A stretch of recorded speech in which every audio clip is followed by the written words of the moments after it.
Hey, good morning po sa bawat isa. At marahil ay napagpala na po tayo sa ating Sunday School na inihatid po sa atin ni Pastora Pearl. Ano po?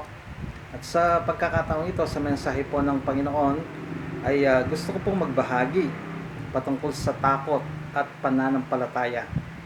Gusto ko pong basahin ng 2 Timothy chapter 1 verse 7.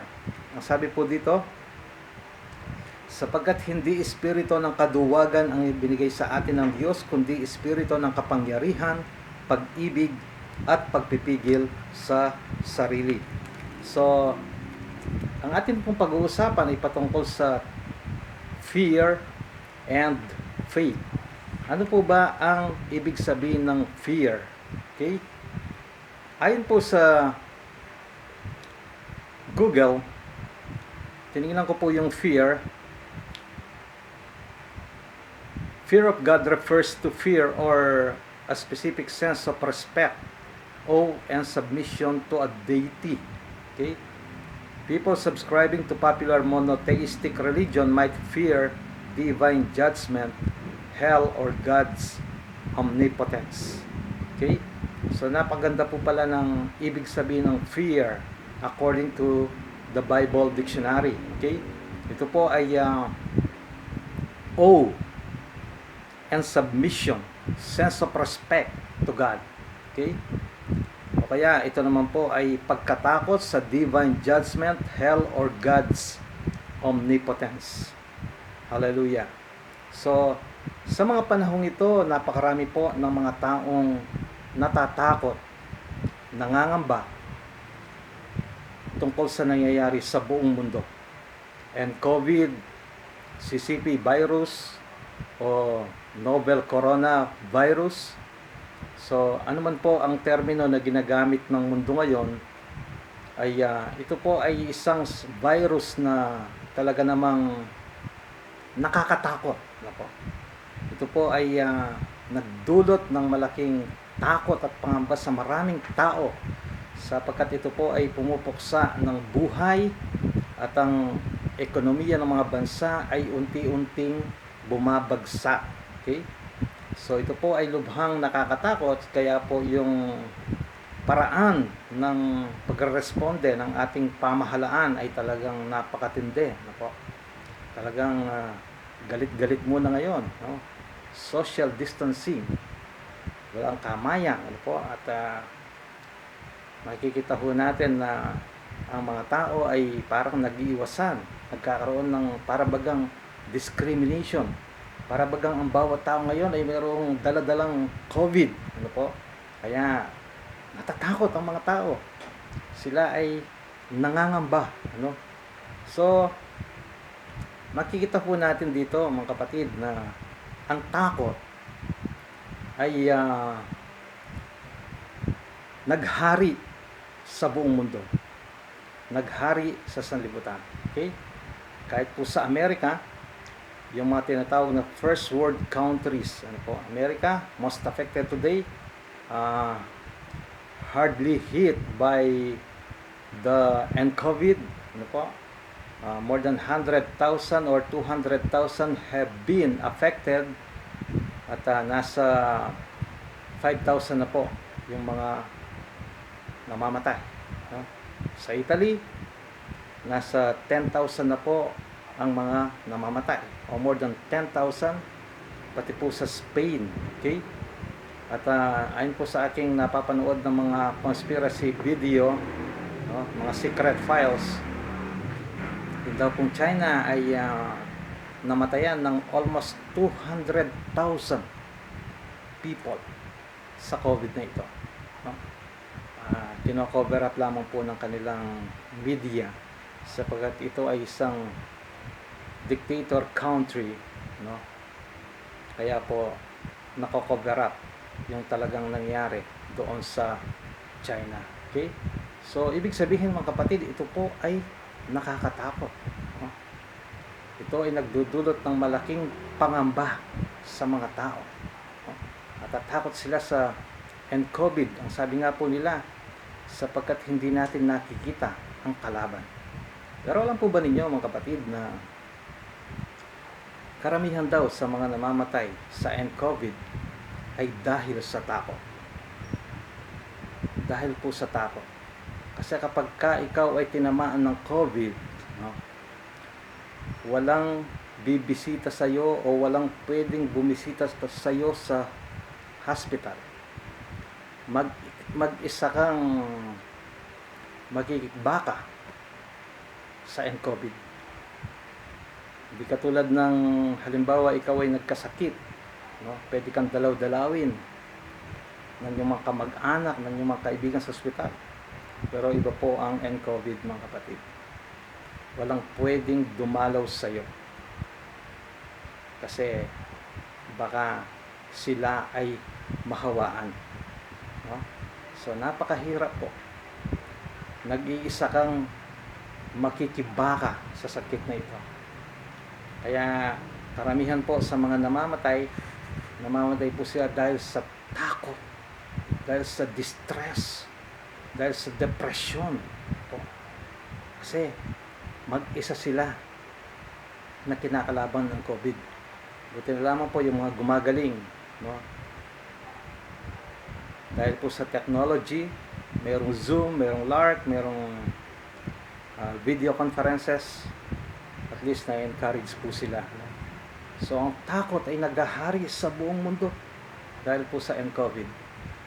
At alam po ba ninyo na ang takot ay kalaban ng pananampalataya? According to the Bible, hindi po nalulugod ng Diyos sa mga taong ang naghahari sa kanila ay ang takot, at natatalo ang pananampalataya. Hindi po nalulugod ng Diyos sa mga taong laging natatakot, laging nangangamba, laging nag-aalala, sapagkat yan po ay kalaban ng pananampalataya. Naalala ko po si Haring David. Si Haring David, nung siya po ay hindi pa isang hari sa kanyang kabataan, siya po ay naghahatid ng pagkain sa kanyang 3 kapatid na kasama ni Saul o King Saul sa pagkikipaglaban sa mga Philistines. At sa loob ng 40 araw, ang sabi po ng Bible, pabalik-balik si David sa labanan, naghahatid ng pagkain. At minsan, natiyempuhan niya si Goliath na naghahamon sa mga Philistines. Lagi naghahamon. Ang sabi niya, upang hindi na dumanak ang maraming dugo, magtalaga na lamang kayo ng isang taong kakalaban sa akin. Kapag ako'y natalo niya, kami ay magpapaalipin sa inyo. Subalit kapag natalo ko siya, kayo ang magpapaalipin sa akin. So wala pong nagtangka na humarap kay Goliath. Ang sabi po sa 1 Samuel chapter 17 verse 11, sa tuwing maghahamon si Goliath, sila ay nanginginig sa takot. Sila ay nate-terrify. Sila ay takot na takot. Pinaghaharian sila ng takot. Maging si Haring Saul ay natakot kay Goliath, sapagkat si Goliath ay isang malaking tao. Subalit, hindi po maatin ng batang si David na iniinsulto ang mga sundalo ng Diyos, ang mga sundalo ng Israel. Kaya ang sabi niya, ako ang haharap kay Goliath. Siya po ay inismall ng kanyang mga kapatid, pinagsabihan, pinagtabuyan. Siya po ay underestimate ni King Saul o King Saul. Ang sabi niya, hindi mo kakayanin si Goliath sapagkat siya ay bihasa sa pagkikipaglaban. Siya ay napakalaking tao. Subalit, ang sabi po ni David, kapag mayroong umaagaw sa mga tupa na aking inaalagaan. Sila ay inaagaw ko mula sa bunganga ng mga leyon, ng mga oso, at sila ay pinapatay ko. At ang Diyos na nagligtas sa akin sa bunganga ng mga leyon, sa bunganga ng mga oso, ang siya ring Diyos na magliligtas sa akin sa higanting yan. Si Saul po ay nakumbinsi, kung kaya't si David ang umarap kay Goliath. Hindi po siya komportable sa kasuotang pandigma ni Saul, kung kaya't hindi na po niya ginamit yun. Hinarap niya si Goliath. Siya po ay pinagtawanan lamang ni Goliath, no? Habang ang mga Israelites, ang mga sundalo ng mga Israelita ay nanginginig sa takot, si David ay matapang na humarap kay Goliath. Ang sabi niya, ikaw ay haharap sa akin na mayroong kasuotang pandigma, mayroong sibat, mayroong helmet, subalit ikaw ay aking kakalabanin sa pangalan ng Panginoon. Sa oras na ito, sa araw na ito, ikaw ay kanyang ibibigay sa akin. Ikaw ay aking papatayin. Pupugutan kita ng ulo. Naggalit po si Goliath. And the rest is history. Alam po natin na nangyari. Si Goliath ay pinatay ni David.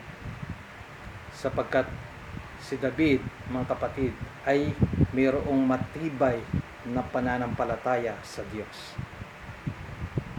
Kabaligtaran po ng mga sundalo ng Israel. Sila ay natatakot. Si King Saul ay natatakot. Subalit si David ay nananampalataya sa Diyos. Mayroong matibay na pananampalataya sa Diyos. Alam po ninyo, hindi po nalulugod ang Diyos sa mga taong laging natatakot, laging nangangamba, laging nag-aalala. Para bagang walang Diyos sa kanila. Binabanggit nila ang Diyos sa kanilang bibig, pero wala sa kanilang puso. Ang sabi nga, Kristiyano sa nguso, subalit wala sa puso. Kaya napakahalaga, mga kapatid, na ipakita ho natin ang ating pananampalataya sa mga panahong ito. Marahil, nakikita po natin na higante ang kalaban ng buong mundo. Naging higante na ang coronavirus.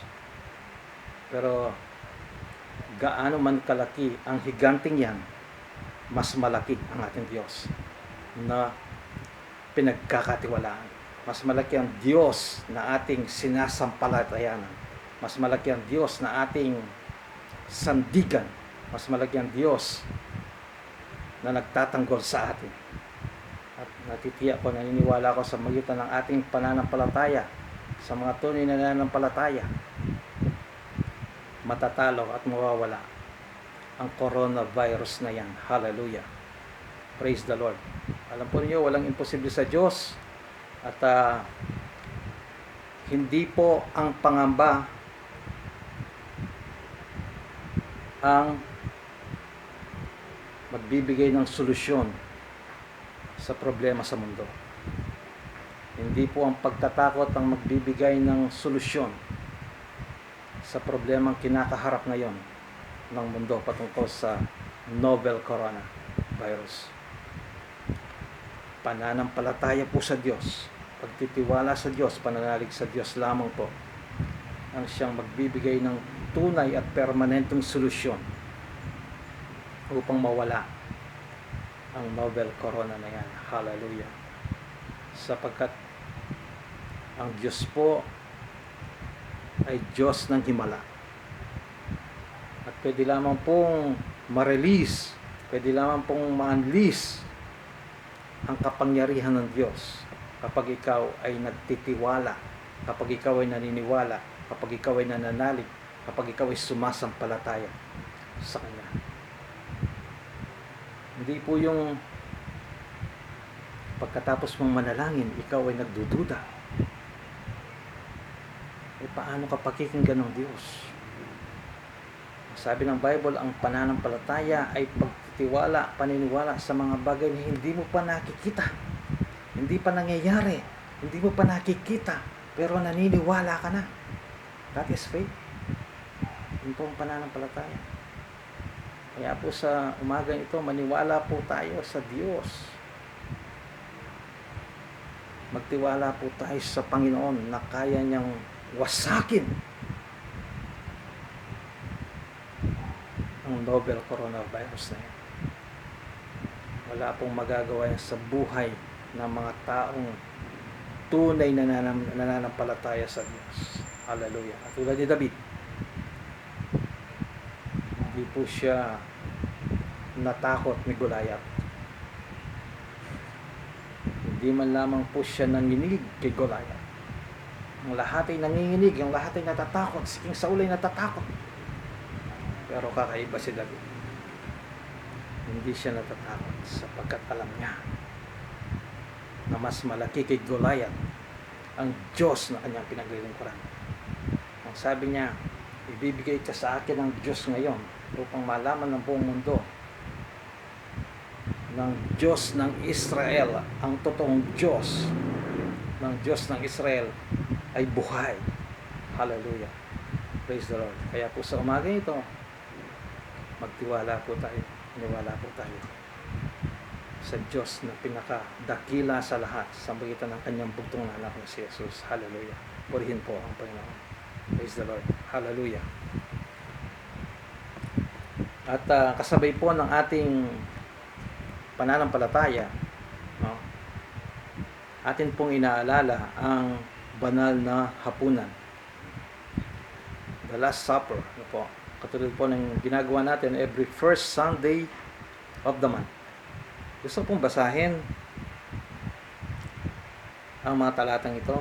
Ang sabi po, ang hapag ng Panginoon ay isang taimtim na pagpapahayag ng kamatayan at muling pagbabalik ng ating Panginoong Hesukristo. Isang pag-alaala sa kagandahang loob ng Diyos sa magitan ng kanyang mabiyayang pagpapatawad sa ating mga kasalanan. Ito hindi lamang isang ritual na ginagawa ng Iglesia, kundi ito ay isang pagsunod sa utos ni Jesucristo na ating Panginoon. Hindi nito napapatawad ang ating mga kasalanan, subalit sinasalamin nito ang bagong tipan ng pagkikipag-ugnayan natin sa Diyos sa magitan ng kamatayan ni Jesus sa krus ng Kalbaryo. Ito rin ay isang mahalagang pagpapakita ng ating pagkikipag-isa sa katawan ni Kristo, ang Iglesia.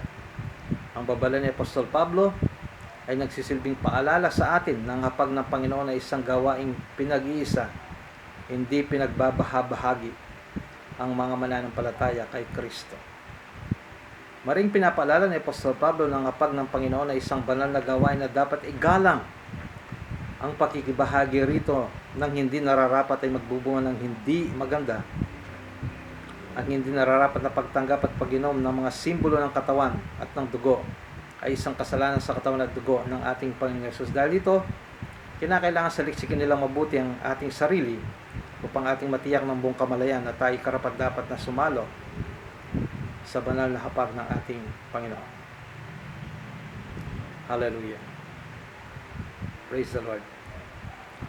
Panginoon namin Diyos, lubos ang aming pasasalamat sa iyong dakilang pagmamahal sa amin. Bagamat kami po ay hindi karapat-dapat sa iyo, narapat mo pa rin kami maging mga anak mo sa magitan ng pagkamatay ni Jesus sa krus ng Kalbaryo para sa ikapagpapatawad ng aming mga kasalanan. Dalangin po namin na sa aming pagtanggap sa simbolo ng katawan ni Jesus na nabayubay sa krus, patuloy po ninyong pag-alabin ang aming mga puso sa pagpupuri sa inyo. Pagpalain mo po ang simbolong ito upang ito'y maging pagpapala sa bawat isa sa amin sa pangalan ni Jesus. Amen. Hallelujah. Praise the Lord.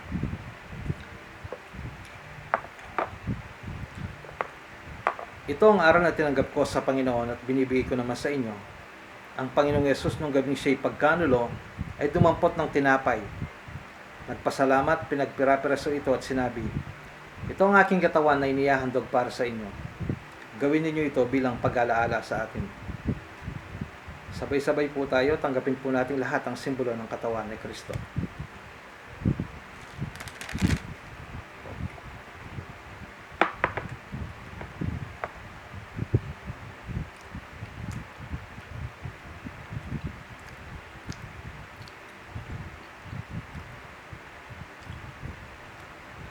Panginoon namin Diyos, kami nagpapasalamat din sa iyong kaloob na buhay.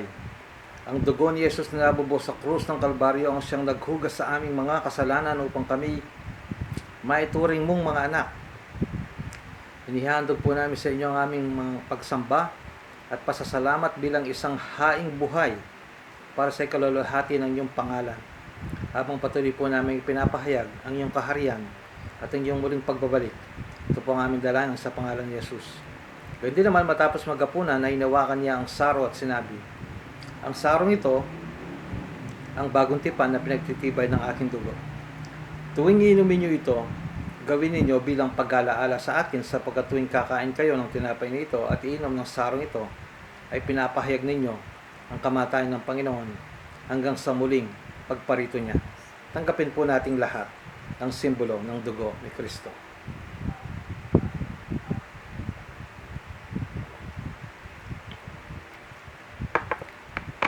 Hallelujah. Patuloy po nating pasalamatan ang Panginoon sa kanyang dakilang biyaya sa bawat isa sa atin. Sa libreng buhay na walang hanggan, sa libreng pagpapatawad sa ating mga kasalanan, sa kanyang habag at biyaya sa atin. Hallelujah. Praise the Lord. Patuloy po nating sambahin ang Panginoon, pasalamatan, patuloy tayong manalangin sa kanyang harapan. Lord, maraming salamat sa pagkakataong ito, Diyos, sa pagbabahagi ng iyong mga salita, maging sa aming pag-alaala sa huling hapunan, Panginoon. Patuloy po, kung loloobin mo, O Diyos, ang coronavirus na ito, Panginoon Diyos, na naghahasik ng pangamba at takot sa milyong-milyong tao sa buong mundo.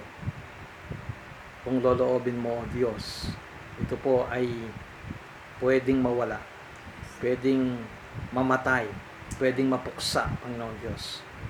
Gaano man ito kaliit, gaano man ito ka-invincible, Lord, naniniwala kami, Panginoon Diyos, hindi ito makakalusot at hindi ito, Panginoon Diyos, mananaig sa iyong dakilang kapangyarihan.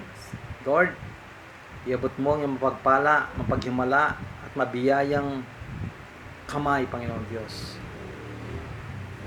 Iabot mo nga po, Panginoon Diyos, at loobin mo nawa, Panginoon Diyos, na mawala na po ang coronavirus na ito. At ang iyong mga anak, O Diyos, lalong-lalo na, Panginoon Diyos, sa Church of the Most High God, Panginoon. Patuloy, Lord, ang dalangin ko po, takpan mo sila ng iyong malabay na pakpak, takpan mo sila ng iyong banal na dugo, O Diyos, upang patuloy po nilang maranasan ang divine protection. Lord, we believe in your word, Lord God, that you would protect us, Lord God. As you said in your word, because he loves me, says the Lord, I will rescue him and protect him, for he acknowledges my name. He will call upon me and I will answer him. I will be with him in trouble. I will deliver him and honor him. With a long life will I satisfy him and show him my salvation. Yan ang iyong mga pangako, O Diyos. Ito po ay aming pinanghahawakan, Panginoon Diyos. Sapagkat wala na po kaming pwedeng panghawakan, Panginoon Diyos. Hindi kami pwedeng umasa sa teknolohiya, Panginoon Diyos. Hindi na po kami pwedeng umasa sa medical technology, Panginoon Diyos. Kasi maging sila po ay tumitimbuwang, Panginoon. Maging sila ay natutumba. Maging sila ay nabubuwal, Panginoon Diyos. Kaya po, wala na kaming ibang asahan, Panginoon Diyos, kundi ikaw lamang, Panginoon Diyos, ang may lalang sa bawat isa sa amin, Lord. Salamat sa iyong banal na Espiritu na pinadala sa amin, nakasama po namin at nananahan sa amin, Panginoon. Kaya meron po kaming katiyakan, O Diyos, ng aming kaligtasan, Panginoon Diyos. Because we are sealed by your Holy Spirit, O God. Salamat po, salamat. And even we acknowledge your powerful ministering angels, Lord, who are surrounding us, Father God. Salamat po, Diyos. Naniniwala kami, Panginoon Diyos, katulad ng pinangako mo sa iyong mga salita. Sinabi mo sa iyong mga salita, Panginoon Diyos, na kami ay nasa iyong mga kamay, Panginoon Diyos. Hindi kami mapapahamak. Salamat po, salamat Amang Diyos. Salamat. Napakadakila mo. Pinupuri ka namin, pinasasalamatan sa matamis na pangalan ng aming Panginoong Yesus. And everybody will say, Amen.